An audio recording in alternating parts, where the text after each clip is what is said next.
Perkes, and today I'm working in my studio on a very special project that I have been privileged to be invited to be a part of. It's actually an exhibit that will raise money to help pay for the medical expenses of Libby Lehman, and it was put together by Clara Lawrence. She invited many different national teachers and quilt artists to create a piece that was inspired by one of Libby Lehman's pieces. And most of you are probably very familiar with Libby's work. She is an incredible artist. She's most known for thread play and is just a wonderful woman in general. I was blessed to meet her in Nebraska when she and I were both teaching at a quilt show, Quilt, Nebraska.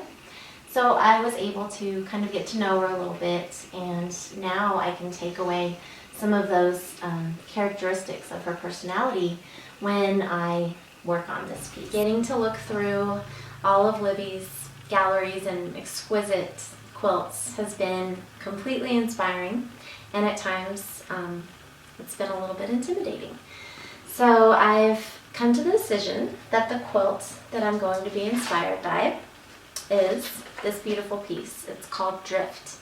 And I think what caught my attention was the whimsical kind of leaf shapes that she used, as well as her sheer fabrics that she's very well known for. I thought that it would be a lot of fun to kind of create my own piece based on drift. So I'm going to share with you some of the techniques that I've used to create my piece. So this is my quilt in progress, and I just wanted to talk a little bit about it with you. Some of the fabrics that I've chosen. I started out with a color scheme that I felt represented Libby really well, and also one that I loved. So I find Libby to be a very classy and elegant woman, and very fun and outgoing as well. So I thought that this was a great color scheme. I started out originally with just the teal and the rust, then felt that it needed a third color, so I added the kind of a magenta purple tone used just in the threads. So that was fun, just to add a third color to the scheme. Starting out, I foundation pieced these two segments using many of the fabrics from my stash. A lot of them I have hand dyed for other projects, so I got to use up some of those. This fabric is very cool. It's a hand dyed silk velvet, so I used that in little bits and pieces throughout the quilt. Of course, no quilt that was inspired by Libby would be the same without using organza. So that sheer fabric is very neat and has been a lot of fun to just kind of build and layer and have things kind of underneath it and resting on top, so it just kind of creates that dimension that you want. So I found out that my Bernina is totally awesome, and it does pretty much everything for me. I'm pretty sure that it could change the laundry if I asked it nicely. But what it's done for me in this project is it's created all of these awesome stitches. And I know that there are just hundreds of them built into the machine. I didn't have hundreds of different seams that I wanted to stitch them on, but was able to really kind of experiment and try out and see how beautiful they all look stitched out. So that was a fun detail that I added. The other tool that I had a lot of fun playing around with was this Cutwork Attachment, which works with my embroidery machine.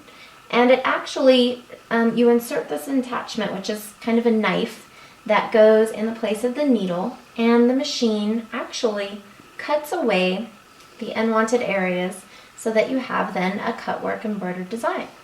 And I thought it would be very cool to incorporate the cutwork embroidery in this piece. I love the little windows that they create so that you have your different fabrics showing throughout the piece. I've got some beaded organza kind of peeking through those little windows.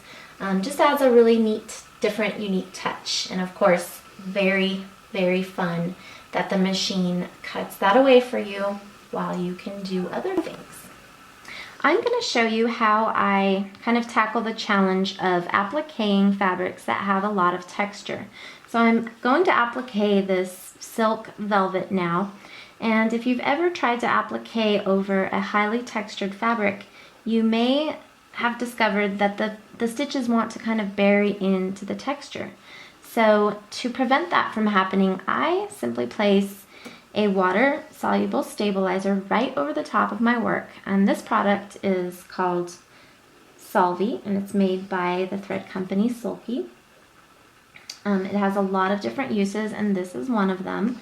I'm just going to kind of tack it down in the corners so that it stays put while I'm stitching. And you can see that it's transparent, so I'm able to see the edges of my applique still. Now I'm just going to begin stitching here, just right over my Solvy. And I'm just doing a nice satin stitch here, right along the edge. Just stitching right over that Solvy. And it's going to allow those stitches to just kind of rest up a little bit higher. As I come to a point, I like to adjust the width of my satin stitch so that my stitching also comes to a point. So I just turn my knob so that my width is adjusting.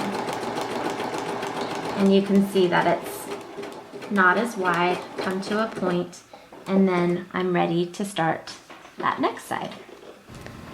Okay, now I've reached the point in my project where I am ready to do some long arm quilting with my gamma machine.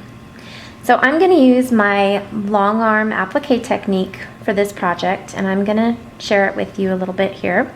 It's just a raw edge applique technique. The stitch that I'm going to use is just kind of a wavy line that I'm hoping will emulate some of Libby's thread play stitches that she does on her applique edges. So I'm just going to stitch along the edge of this organza fabric, which is just, it's adhered to my quilt with a temporary adhesive, so it's just held down lightly.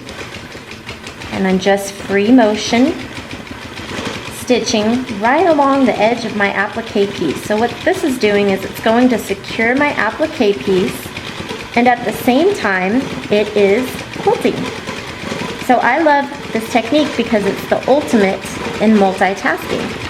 And you can see that as I'm stitching along, I am extending my decorative stitches out into the background fabric so that I can see my threads kind of dancing around on the quilt, and keeping a nice consistent angle with my applique stitches. So I want it to be at about a 90-degree angle to my applique piece. And that is my long arm applique technique.